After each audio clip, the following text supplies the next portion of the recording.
Salut à tous, on se retrouve cette semaine pour remplir ma nouvelle palette Royal Talents avec toutes les White Knights qui sont en bas. Donc Full White Knights, puisque c'est une marque que j'adore, j'utilise depuis 1 an et demi, exclusivement parce que je les ai essayés il y a 1 an et demi ou 2 ans et je les trouve incroyables, de qualité pour un prix vraiment faible. Donc là, je sais que j'ai rempli toute la palette, donc avec 16 tubes, j'en ai eu pour à peu près une cinquantaine d'euros, je crois, un peu moins, ce qui est, euh, ce qui est vraiment ridicule hein, dans l'aquarelle, parce que si on va chez Schminke, par exemple, bon, c'est une marque excellente, mais chez Schminke, on est pour 16 tubes, vu que c'est presque entre 5 et 15 euros le tube, on n'est pas à 50 euros pour les 16, quoi. Donc voilà, je vous mets la liste des couleurs et des pigments à chaque fois pour si vous voulez les retrouver. Plus tard dans la vidéo, je ferai un échantillonnage de chaque couleur pour montrer comment ça réagit sur le papier, parce que de temps en temps je verse le truc, ça fait très foncé, et puis en fait sur le papier ça fait quand même plus clair, donc c'est intéressant. Et voilà, donc là je remplis, je mets pas tout un tube dans chaque puits, puisqu'il faut que ça sèche après, parce que je travaille sec moi, donc je laisserai sécher, il faut pas trop épais parce qu'elles sont très très longues à sécher. Donc voilà, et après je passerai un petit coup avec des cure-dents, juste pour étaler un peu la couleur et pour que ça accroche bien justement au métal, bah voilà. Donc le choix des couleurs, j'ai voulu simplifier, puisque sur mon autre palette j'en ai 28, et en fait évidemment je ne me sers pas des 28, ou alors excessivement rarement, donc c'était pas forcément la peine. Ce choix de palette il est vraiment perso, parce que ce sont des couleurs que j'utilise beaucoup, et justement j'ai pu le tester avec mon autre palette. J'ai pris les 16 couleurs que j'utilisais le plus.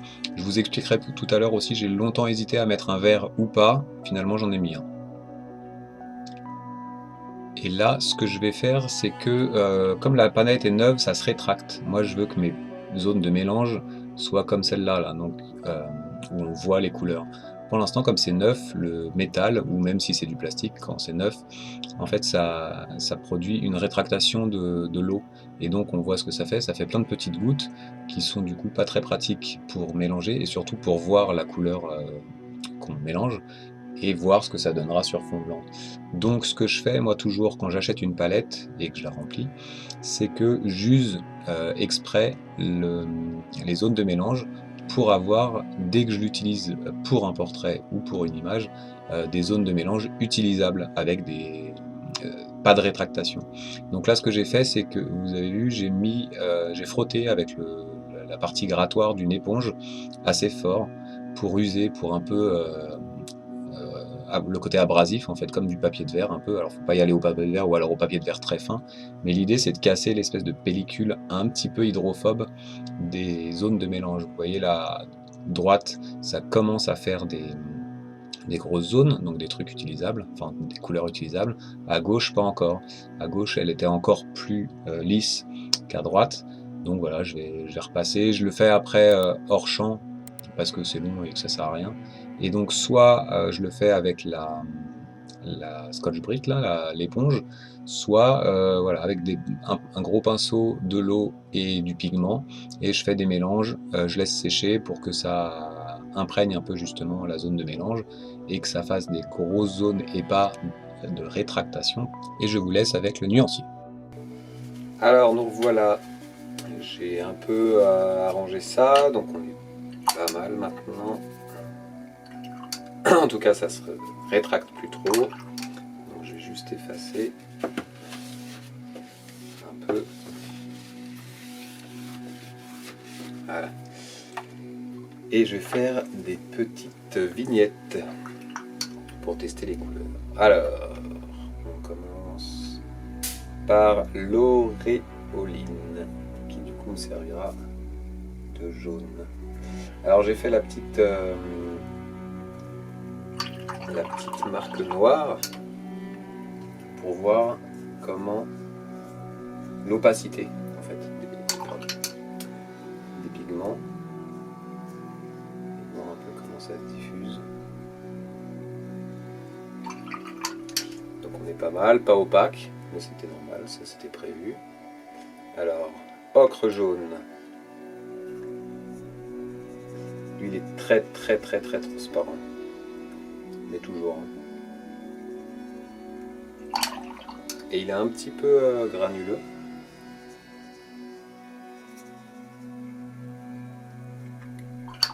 Du coup il sera jamais hyper puissant, c'est vraiment un pigment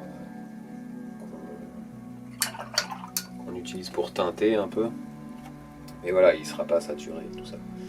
Alors, orange de chrome, qui est assez puissant aussi, lui. Un peu plus opaque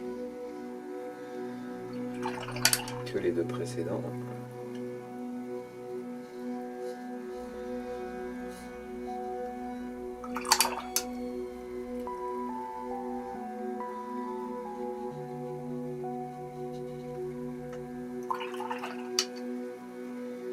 Ensuite, rouge titien.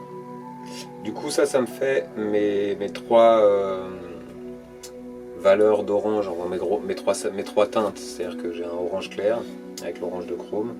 Le rouge titien, c'est un vrai... Enfin, moi, j'aime beaucoup parce qu'il est très profond. Il est un peu opaque aussi. Enfin, il est plutôt opaque. Et il sert de liant entre l'orange de chrome et le cadmium. Mais il est plus puissant que si on mélangeait l'orange de chrome et le cadmium, justement. Le voilà, le cadmium clair.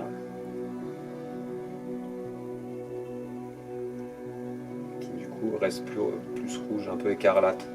On est presque vers l'écarlate, c'est du cadmium. Là, ça ne change pas d'une marque à l'autre. Le cadmium, il reste assez...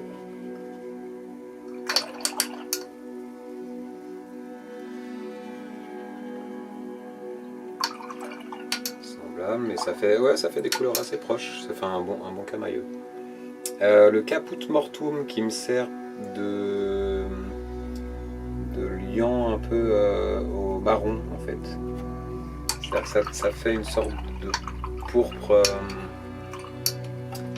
mais plus neutre. C'est un peu une teinte neutre qui tire un peu vers le chaud, mais voilà, c'est un peu teinte neutre, un peu plus saturée.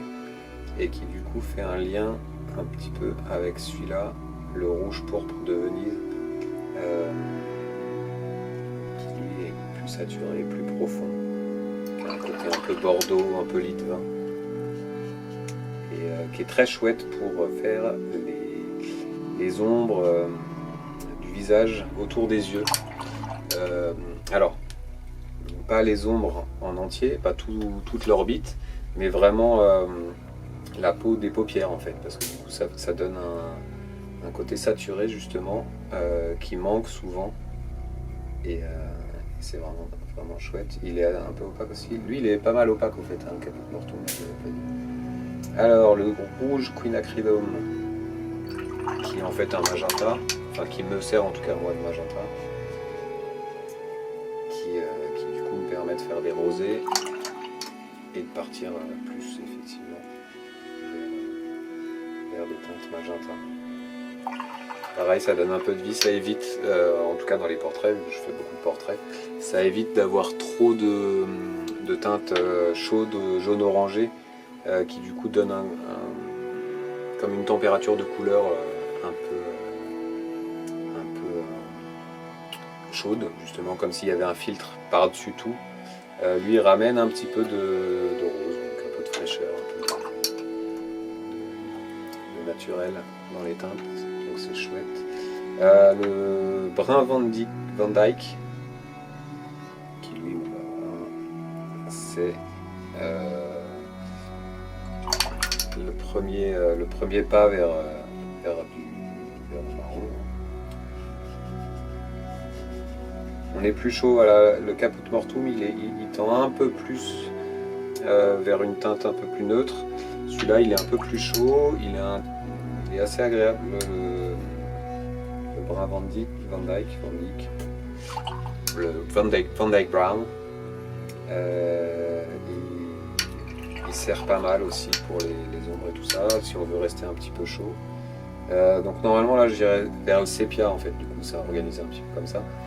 Mais à côté c'est... Alors non, je vais quand même faire le sépia, puisque du coup c'est la teinte qui vient après celle-là justement, qui est beaucoup plus dense. Et en tout cas chez les White Knights, et la plupart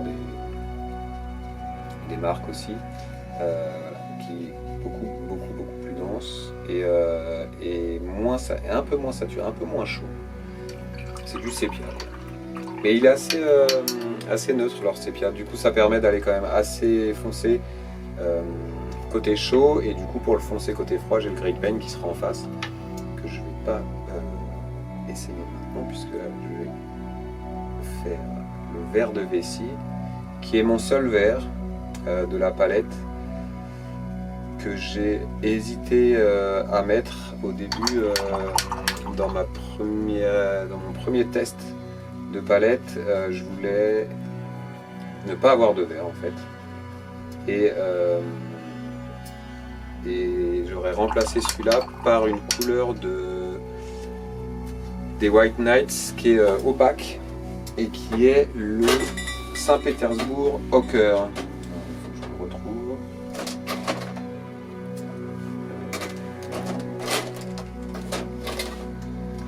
Voilà.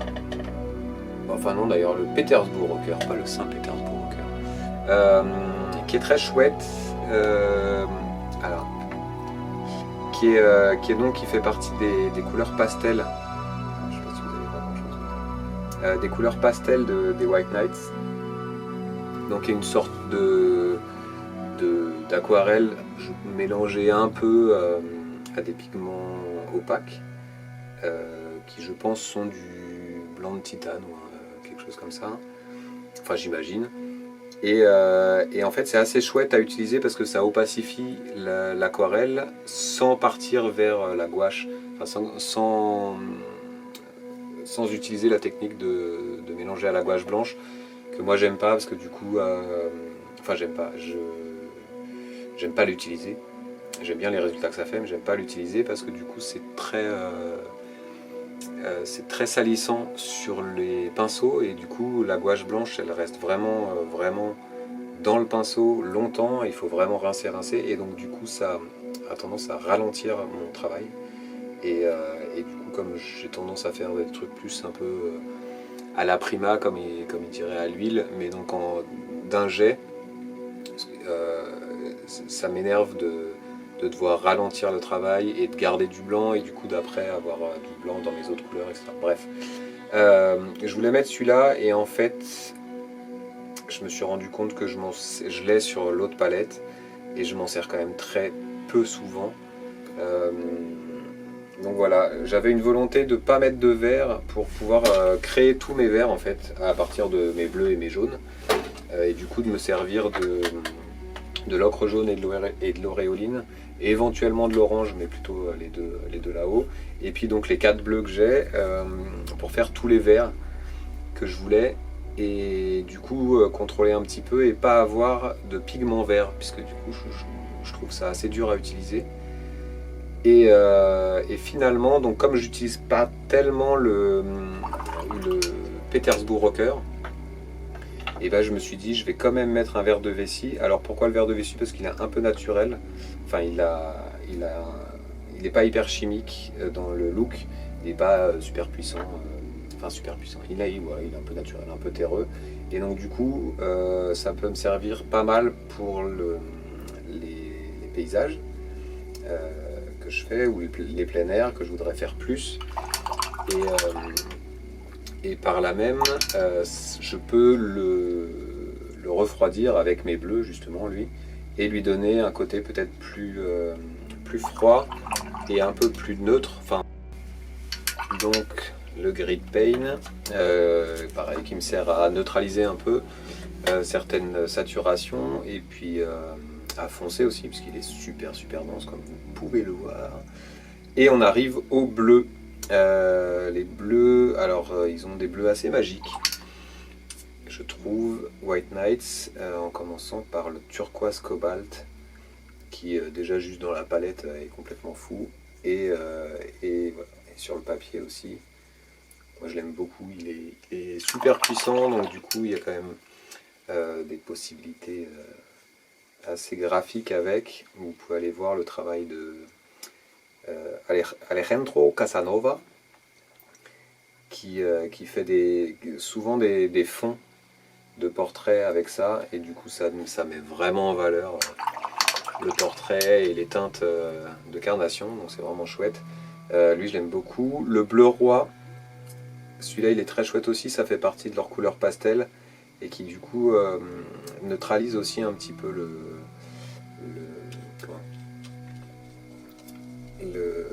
la saturation, parce qu'il est un petit peu pastel justement, et surtout il est super opaque, et donc il y a possibilité d'avoir des vrais effets d'opacité, et c'est vraiment hyper chouette à travailler aussi.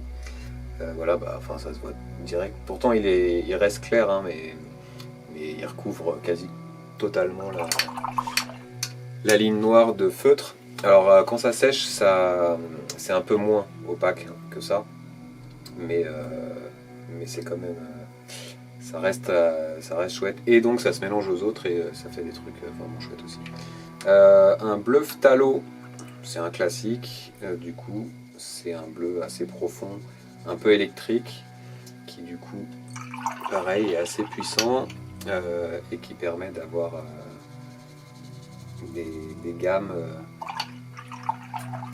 assez électriques, ouais.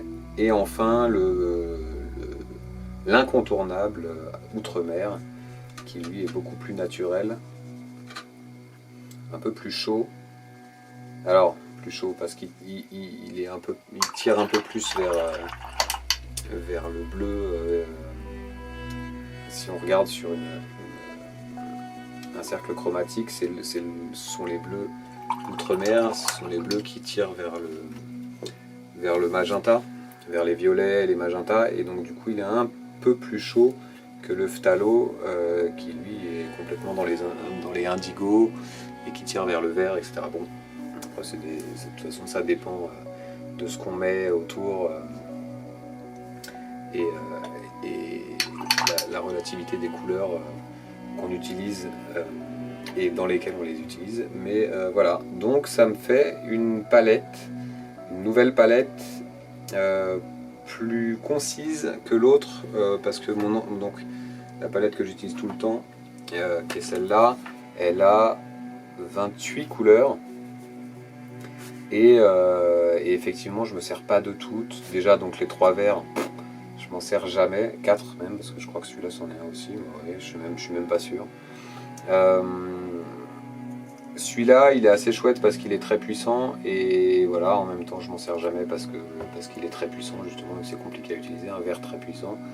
Ceux que j'utilise le plus, bon bah voilà, ce sera le turquoise un petit peu, le bleu roi pas mal, le pourpre, c'est celui-là.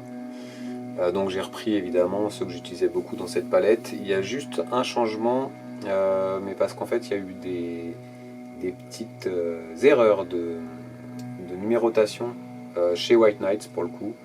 Du coup ces 2 couleurs que j'avais utilisées comme référence, en fait j'avais repris celui-là qui était indiqué comme étant du Caput Mortuum, par rapport au numéro je veux dire, et le chart que j'avais, et en fait c'en est pas, c'est du Red Ochre je crois. Donc en fait voilà, le Caput Mortuum il est plus neutre, il tire un peu plus vers une teinte neutre, là où en fait à la base je pensais avoir commandé et mettre dans ma palette un ocre rouge, ou celui-là dont je me sers plus d'ailleurs que l'ocre rouge, qui lui est le English Red, le rouge anglais. Donc voilà, bon après j'ai pas pris ces 3 là, donc qui sont d'autres couleurs pastel, parce que je m'en sers pas non plus beaucoup, et tout. Et donc voilà, je voulais simplifier cette palette, en tout cas la palette dont je me servirai maintenant, voir ce que j'arrive à faire en simplifiant ma palette justement, puisque de toute façon je me servais pas des 28 couleurs tout le temps, voire même, donc je me servais je pense d'une 10-12aine la plupart du temps. Je pense que ces 16 là sont celles que j'utilise le plus. Donc on verra comment ça évolue et comment j'apprécie cette palette. Puisque par contre ça c'est très très chouette, c'est vraiment la taille des puits là, ça va être vraiment cool. Alors seul petit défaut, elle est quand même assez lourde, donc je sais pas si c'est celle que je prendrai en voyage ou en plein air. Peut-être que celle-là aura quand même ma préférence parce qu'elle est vraiment plus légère. Ou alors est-ce que je referai des versions simplifiées aussi, comme j'ai utilisé là il n'y a pas longtemps quand j'étais en voyage, qui est une petite palette de poche que je me suis faite il y a quelques années, qui est en fait une boîte de maquillage. Il y a un tuto sur la chaîne, je vous mets le lien là-haut, là, ou là-haut, là, bon bref, je vous mets le lien, non là-haut, bon je sais pas. Et voilà, et donc du coup ça me fait, bon alors elles sont crades parce que je les ai utilisées, c'est pas très grave. Ça fait une petite palette de voyage hyper portable, là pour le coup hyper légère, qui suffit quand on part comme ça, juste pour faire du plein air et tout ça. Alors là pour le coup, palette hyper simplifiée, donc voilà, avoir pas tellement le choix de toutes les couleurs, donc il faut se débrouiller avec ce qu'on a. C'est pas mal, c'est un exercice assez intéressant aussi. C'est plus du Burnt Sienna, je l'ai changé, j'ai remis du Grit Paint, puisque l'idée c'était de me rapprocher de la palette de Zorn, dont je parlerai dans une autre vidéo, parce que je voudrais faire justement une palette spéciale Zorn, qui sera celle-là je pense, puisque j'ai déjà le jaune ocre, le Cad Red, celui-là il est en trop, et donc le Grit Paint qui me servira de noir, puisque j'aime pas trop utiliser du noir, ou alors peut-être je mettrai du noir et du Grit Paint pour avoir un noir un peu plus chaud avec du noir d'ivoire, et du Grit Paint pour avoir un truc un peu plus froid et éventuellement avoir un tout petit peu plus de latitude dans mes mélanges. Bref, super palette en tout cas. Je pense que pour ici ça va être ma base maintenant. Elle tient parfaitement comme ça, et donc je peux pouvoir l'utiliser avec mes deux zones de mélange, donc très chouette. Je trouve que les résultats des couleurs, enfin voilà, de toute façon c'est les couleurs que j'utilise, donc il n'y a pas de problème. Et voilà, et je vous retrouverai dans une autre vidéo pour un test du coup de cette palette sur un sujet, que ce soit un portrait ou un animal ou peut-être un décor, ou les trois, hein. De toute façon je pense que ce sera la palette que j'utiliserai dans les prochaines vidéos. Donc je vous retrouverai à ce moment-là. Voilà, je la ferme. Elle est pas mal, hein. C'est pas très grand quand même pour le voyage. On y gagne un peu quand même, hein. C'est à peine plus large, mais beaucoup moins long. Alors par contre c'est plus épais évidemment. Et elle est plus lourde parce que c'est du métal épais. Mais voilà. White Nights et le résultat. Et je vous dis à bientôt, si ça tient.